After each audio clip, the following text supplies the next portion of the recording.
Nós somos uma comunidade muito abençoada, uma família muito rica, muito preciosa. Às vezes a gente tem uns embates aí, mas que irmão não briga com o irmão, né? Que irmão não briga com o irmão? E é tão bom a gente depois se abraçar e dizer eu te amo, vamos caminhar. Que coisa boa, irmãos, gratidão. E não apenas gratidão por esse tempo, mas gratidão por uma certeza absolutamente maravilhosa, a certeza de que Ele vai voltar para nos levar para junto dEle eternamente. E nós vamos conversar com os irmãos hoje muito objetivamente sobre isso. 5 sinais que mostram a volta de Cristo a essa terra. E o texto que nós escolhemos ainda é 1 Coríntios capítulo 11, só que agora do verso 24 ao verso 26. O texto que nós lemos para a introdução da ceia. Mas agora nós vamos ler do verso 24 até o verso 26 e conversar com os irmãos sobre 5 sinais que mostram a volta de Cristo a esta terra. O texto diz o seguinte para a gente. E depois de ter dado graças, o partiu e disse, isso é meu corpo que é dado por vós, fazei isto em memória de mim. Do mesmo modo, depois de comer, tomou o cálice, dizendo, este cálice é a nova aliança do meu sangue. Fazei isto todas as vezes que o beberdes em memória de mim. Porque todas as vezes que comerdes deste pão, beberdes do cálice, proclamais a morte do Senhor até que Ele venha. Vamos orar. Ó Deus, como é bom sentir a Sua presença em nosso meio. Nós ficamos sensibilizados, emocionados por um momento tão rico como esse. Um tempo da ceia, onde nós podemos participar do corpo e do sangue de Jesus Cristo. Mas também podemos confirmar a certeza de que o Senhor voltará para nos buscar, para estarmos juntos eternamente. Por que eu escolhi esse texto? Eu poderia ter escolhido outros 5 sinais que mostram a volta de Cristo. Eu poderia ter ido para Mateus, por exemplo, capítulo 24, trabalhado lá, o sermão escatológico, enfim, não? Mas eu não sei, irmãos, muitas das vezes nós lemos os textos bíblicos e não prestamos atenção nos detalhes. Uma das regras fundamentais da ciência da interpretação bíblica é prestar atenção nos detalhes do texto bíblico. Uma vírgula pode mudar o sentido. Muitas das vezes nós lemos o texto tão rapidamente que não prestamos atenção em algumas informações muito preciosas que estão no texto. A ceia, irmãos, ela não é apenas um momento de comunhão, ela não é apenas um momento de confirmação das nossas relações com Deus e uns com os outros, ela é também o testemunho visível de que Cristo voltará a esta terra para julgar todas as pessoas. Nós acabamos de ler isso no verso 26. Todas as vezes em que comerdes deste pão e beberdes do cálice, proclamais a morte do Senhor até que Ele venha. Até que Ele venha. A ceia é também o momento onde nós confirmamos a certeza do retorno dEle. Quando Paulo, ainda aos Coríntios, está escrevendo a respeito das pessoas que entram na igreja no momento de culto, há um tempo em que Paulo fala assim, vocês estão reunidos e há uma manifestação espiritual no meio de vocês e há uma manifestação profética no meio de vocês. E aí alguém que não é convertido a Cristo Jesus entra no templo e sabe o que acontece? Os segredos do coração dele são revelados pela manifestação profética e ele entende que Deus está no meio de vocês. Ele entende que Deus está no meio de vocês. Não é muito fácil você chegar na igreja e, de repente, alguém chegar para você e dizer assim: olha, Deus acabou de me dizer que está acontecendo isso, isso, isso, isso com você, e você fica assim, mas quem te contou isso? Eu creio que todos nós já tivemos essa experiência alguma vez na vida. Eu creio que todos nós já passamos por isso, de Deus enviar alguém até nós e falar: olha, o Senhor está me mandando te falar que isso que você está passando, e aí diz o que você está passando, Ele vai resolver desta forma. Eu creio que todos nós já passamos por esse tipo de experiência. Não há absolutamente nada que aconteça no templo, não há absolutamente nada que aconteça na igreja que não tenha um significado centrado na pessoa de Jesus Cristo e no objetivo de levar os ouvintes a entenderem o grande amor de Deus com eles e também o dia do retorno do nosso Senhor e Salvador Jesus Cristo. Por que devo me importar com a igreja? Hoje pela manhã nós iniciamos essa conversa, porque aqui, verdades são informadas, segredos dos corações são revelados e Deus está em nosso meio. Paulo diz que a ceia é um testemunho visível de que Cristo voltará a esta terra para julgar todas as pessoas, e em dizendo isso, ele diz que todas as vezes que nós fazemos isso, nós estamos testemunhando a respeito do retorno dele. Talvez você esteja pensando assim: nós já vamos entrar em 2023, terminamos mais um processo eleitoral, e ele não volta. Eu ontem tinha 5 anos de idade, hoje eu tenho 25, 27, 30, 40, 80. Ele não volta. Mas deixe-me te falar uma coisa muito importante. A volta do Senhor Jesus, primeiro, é prometida por Ele mesmo.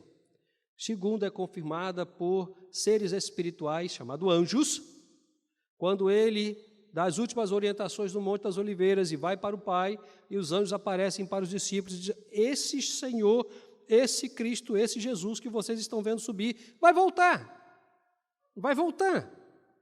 Da mesma forma que vocês estão vendo ali, Ele vai voltar. E é ensinado, muitas vezes, pelos seguidores de Jesus, pelos apóstolos e também pelo apóstolo Paulo. Mas, para que a igreja não fique no escuro, para que a igreja não tenha elementos concretos para informar as pessoas que Cristo vai voltar, o próprio Cristo e os seus seguidores, os apóstolos, aqueles que escreveram o Novo Testamento, trouxeram alguns sinais, trouxeram algumas informações e disseram assim: preste atenção, quando estas coisas começarem a acontecer, o fim está próximo, o retorno dele está por chegar. Dizer o dia, dizer a hora, dizer o mês, dizer o ano, não tem como, não tem como. Agora ele o sabe, mas ele não nos revela. Essa é uma particularidade da Trindade. É a única informação que ele não revela aos seus santos, os profetas. Lembra que o texto fala isso? Deus não fará absolutamente coisa alguma sem antes revelar aos seus santos profetas. No caso, a igreja de Cristo Jesus. Essa questão em particular, não. A única coisa, à exceção dos sinais que nós vamos considerar aqui agora, que ele fala é: a vinda do homem, do Filho do Homem, será como um relâmpago. Será como um relâmpago. Uma coisa absolutamente imediata. Não sei se vocês já pararam para pensar ou prestar atenção quando está chovendo muito. E aí está trovejando, relampejando, relampeando, eu nunca sei qual é a expressão correta. Os professores de português me ajudem, por gentileza. Mas não sei quantos de vocês já prestaram atenção que depois do relâmpago sempre vem o barulho do trovão. Por quê? Porque a velocidade da luz é maior do que a velocidade do som. Então a velocidade da luz vem primeiro, e logo após vem o som.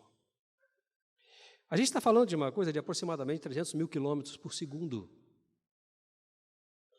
Isso, para quem gosta de dirigir, é uma velocidade absolutamente desafiadora. 300 mil quilômetros por segundo é uma coisa inconcebível. Você aperta o interruptor aqui, a luz acende no Japão.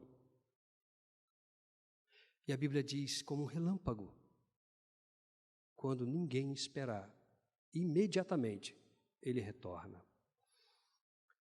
À exceção disso, a Bíblia nos fala, de uma forma muito particular, nos Evangelhos, de alguns elementos que precederão a vinda dele, o retorno dele a essa terra.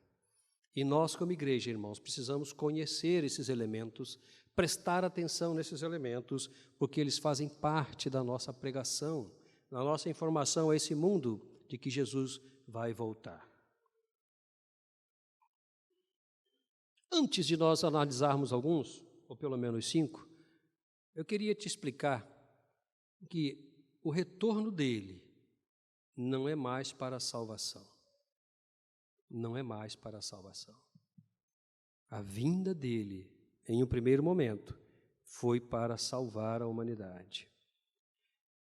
O retorno é para juízo. É para juízo. Não é mais para a salvação. Isso tem que ficar muito bem gravado em sua mente. Quando ele voltar, ele vai voltar para julgar todas as pessoas, inclusive os anjos. A Escritura Sagrada nos informa isso. Mas, como testemunho, como sinal, a gente tem, por exemplo, eu vou pedir ajuda ali aos queridos da mídia, não? Evangelho de Marcos, capítulo 13, versos 21 a 23, nos dá uma informação muito importante de um sinal de que ele irá retornar. Então, se alguém vos disser, aqui está o Cristo, ou ali está ele, não acrediteis, porque surgirão falsos cristos e falsos profetas que farão sinais e milagres para, se possível, enganar até os escolhidos. Tende cuidado, pois vos tenho dito tudo com antecedência. Falsos cristos, falsos profetas evidenciam, são sinais do retorno iminente de Cristo Jesus a essa terra. E nós nunca vivemos um momento com tantos falsos cristos e falsos profetas como hoje. Nunca vivemos. Muitas pessoas se dizem profetas de Deus. Muitas pessoas se dizem até mesmo Cristo. Eu não sei se os irmãos sabem,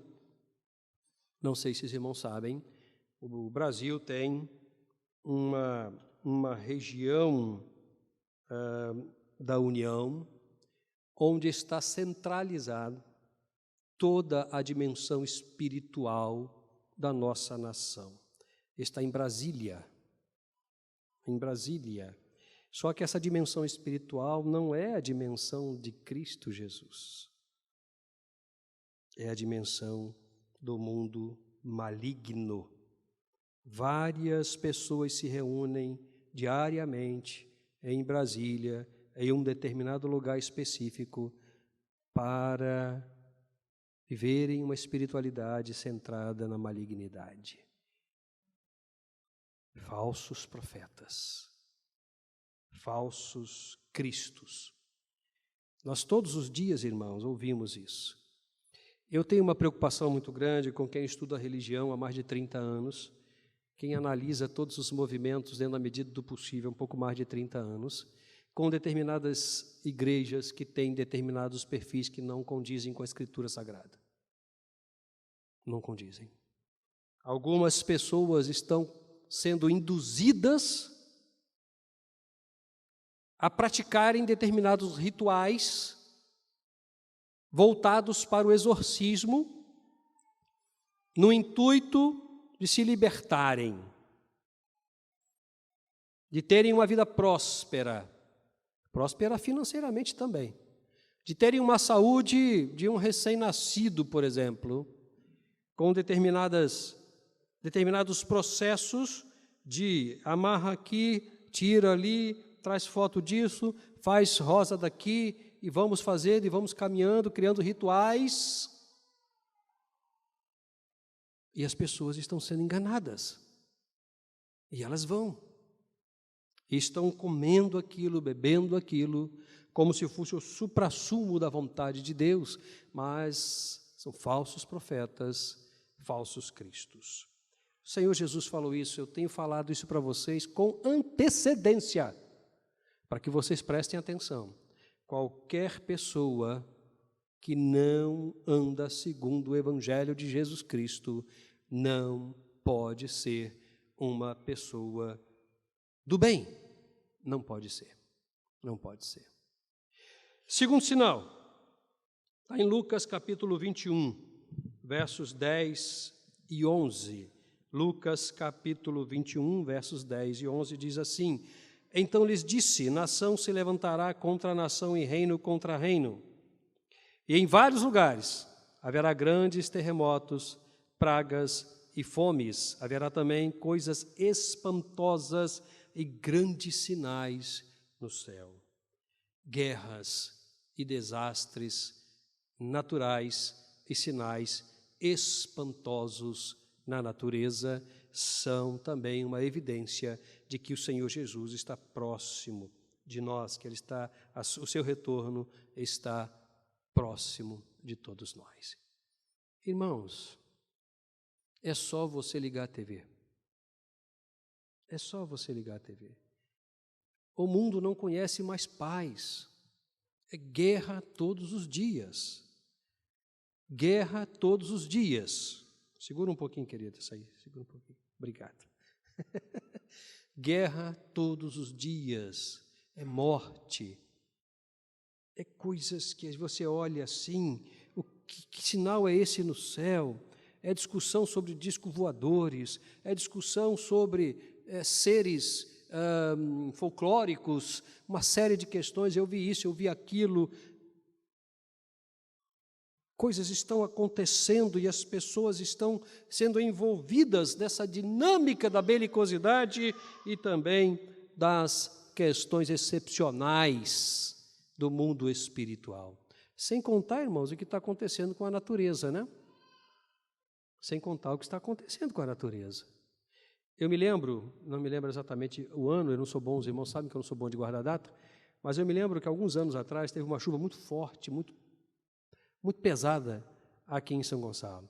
Ali, onde é o Açaí, não sei se ainda é o Açaí, aquilo virou um rio. As pessoas andavam no centro de Alcântara com água pela cintura. Alcântara alagou, encheu, virou um rio. Há pouco tempo também nós tivemos uma situação como essa. A natureza está fazendo coisas absurdas e não adianta lutar contra ela. Não adianta. Onde ela vai, ela leva tudo. A água leva tudo, o calor leva tudo. Geleiras estão sendo derretidas e o nível do mar está aumentando. Isso tem uma implicação catastrófica, irmãos. Ou melhor, catastrófica. Perdoe-me, deixe-me corrigir o termo. Catastrófica. No mundo. É uma situação muito delicada.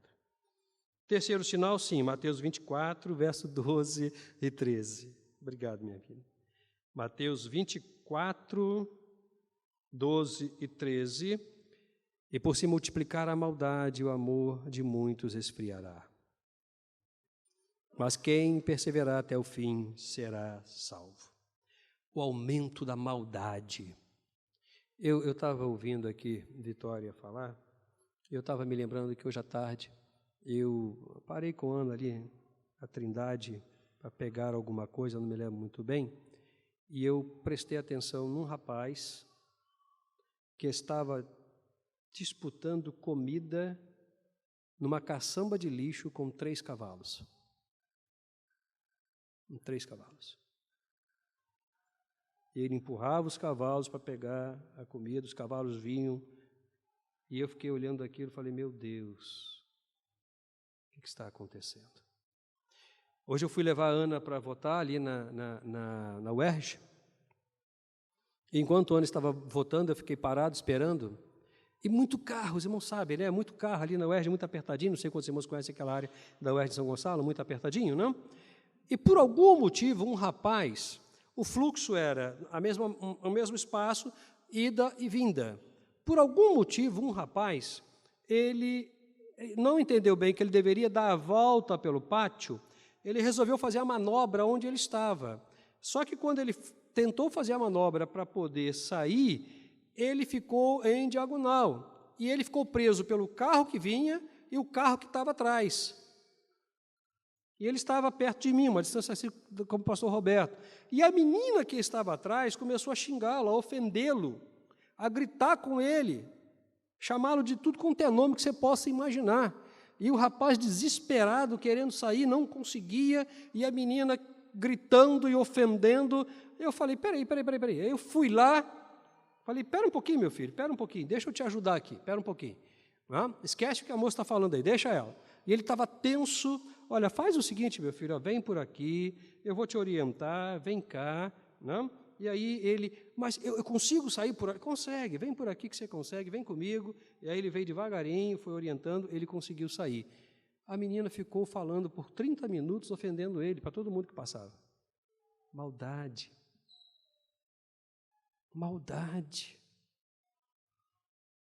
A menina desse tamanhozinho.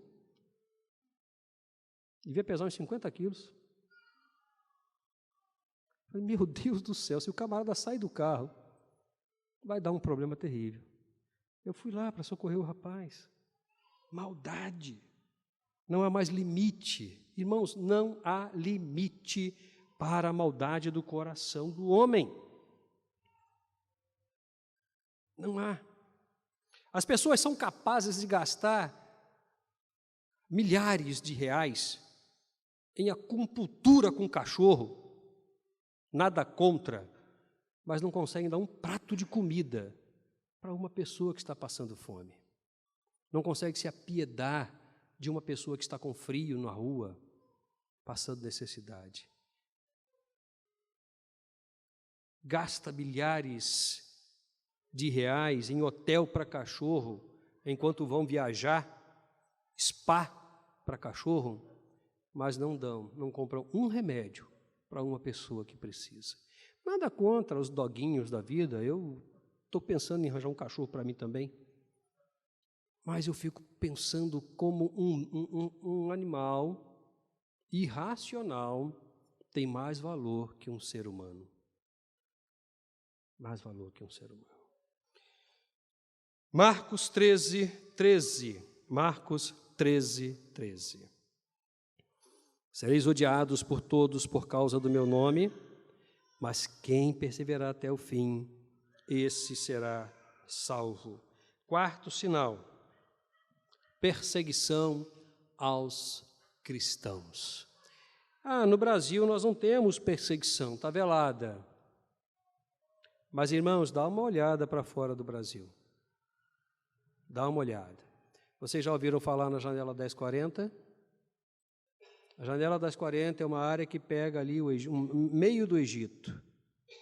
Pega metade do Egito, pega ali um pouquinho do Golfo de Áqaba e por ali Mar Vermelho, alguma coisa nesse sentido. Chega lá no Egito com uma Bíblia na mão.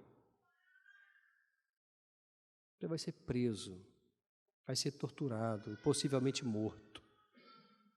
Possivelmente morto. Algumas regiões, depois se os irmãos quiserem saber exatamente quais regiões são essas, procure o Wellington, porque o pessoal do Betel faz esse tipo de trabalho também. Há algumas regiões do mundo onde o evangelho é proibido. Se um cristão entrar, ele morre. Ele morre. Ele morre. Nós aqui no Brasil podemos ir para uma praça e pregar o evangelho. Mas sabe o que acontece, irmãos? Às vezes a perseguição, ela não está por conta de quem não é cristão. Às vezes ela acontece dentro da igreja. Acontece entre nós. Então nós temos perseguição, sim. A pressão sobre as nossas emoções é um tipo de perseguição que às vezes dói mais do que uma tortura física. Mas perseguição aos cristãos é um dos sinais do retorno de Jesus Cristo. Por fim, Mateus 24:14. Mateus 24:14. E este evangelho do reino será pregado pelo mundo inteiro para testemunho a todas as nações, e então virá o fim. A expansão missionária é também um dos sinais do retorno de Cristo Jesus a esta terra. Por que isso? Porque à medida que nós nos aproximamos do retorno de Cristo, o mal se dimensiona, o mal se avoluma. E, irmãos, o diabo que veio para roubar, matar e destruir não tem pena de ninguém. Ele pega você, meu irmão, que tem 40, 50, 60 anos, mas pega um recém-nascido também. Pega um recém-nascido. E se tem um personagem que é absolutamente fiel, abundantemente criativo, malignamente sofisticado na produção do mal, é o diabo. É o diabo.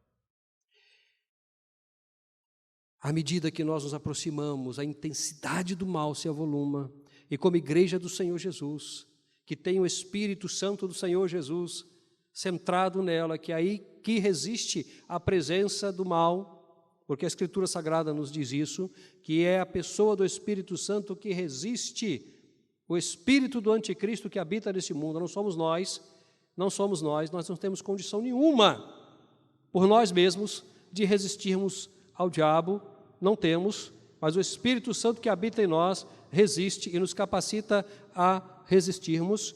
À medida que o fim chega, essa batalha espiritual se avoluma. Ela se avoluma. E querendo você ou não, você está dentro dessa batalha. Talvez você nem tenha percebido isso, mas você está dentro dessa batalha. Quando nós nos reunimos para a ceia, nós estamos informando tudo isso, porque estamos informando que o Senhor Jesus está voltando para buscar a sua igreja e estabelecer juízo sobre aqueles que não o aceitaram como Cristo Jesus e não entregaram a vida para Ele. Esses sinais, eu já concluo a minha fala, estes sinais, eles são para o nosso despertamento, mas eles são também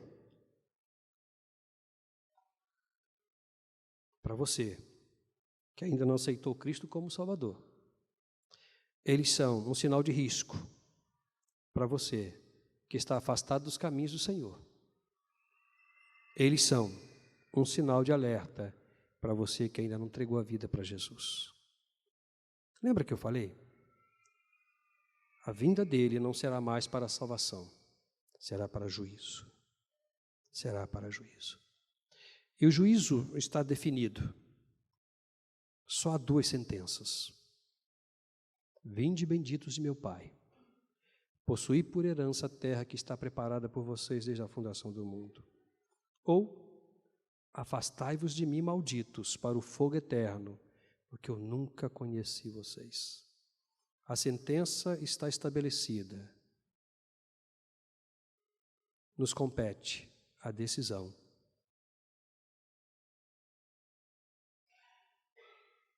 Ou vida eterna, ou morte eterna. A qualquer hora ele vai voltar. Os sinais estão aí. A ceia prenuncia isso. Todas as vezes que nós nos reunimos, nós estamos anunciando que ele vai voltar. Anunciando para nós e anunciando para esse mundo. Não sei se temos alguém desviado, penso que não. Não sei se temos alguém que não aceitou Cristo como Salvador. Mas eu acho que hoje é o tempo de você pensar seriamente sobre isso. Jesus vai voltar. A qualquer momento. A qualquer momento Ele vai voltar. Como é que você vai estar? Quando Ele voltar, a igreja não vai mais fazer as suas ceias mensais. Não vai mais. Mas e você? Como é que vai ficar? Vinde benditos de meu Pai, afastai-vos de mim. É o tempo que você precisa decidir a sua vida. É o tempo que você precisa decidir a sua vida. Se você está afastado dos caminhos do Senhor, esse é o tempo de você retornar. Só um sinal para que eu possa orar por você. Não sei se temos. Se você, acho que não, ainda não entregou a vida para Jesus, mas é possível. De qualquer forma, se você está conosco através da internet e ainda não entregou a vida para Cristo, ou está desviado dos caminhos do Senhor, preste atenção, Ele vai voltar. Vamos orar? Baixe sua cabeça, feche seus olhos. Deus, muito obrigado, Senhor, pela certeza que invade o nosso coração, de que o Senhor vai voltar para nos resgatar como igreja do Senhor Jesus, nos buscar para estarmos eternamente com o Senhor. O que a gente te pede nesse tempo é que o Senhor tenha misericórdia daqueles que ainda não entregaram a vida ao Senhor, ou daqueles que estão desviados do caminho do Senhor. Que o Senhor tenha piedade, tenha misericórdia, e lhes dê o tempo necessário para que eles se arrependam e voltem para os caminhos do Senhor, aqueles que estão afastados, e entregue a vida ao Senhor, àqueles que ainda não se converteram a Cristo Jesus. Ó Deus, obrigado por esse tempo de celebração, obrigado por esse tempo de culto e por tudo que o Senhor fez. Obrigado pelo momento da ceia, nós te adoramos e te bendizemos, em nome de Jesus. Amém, Senhor, e amém.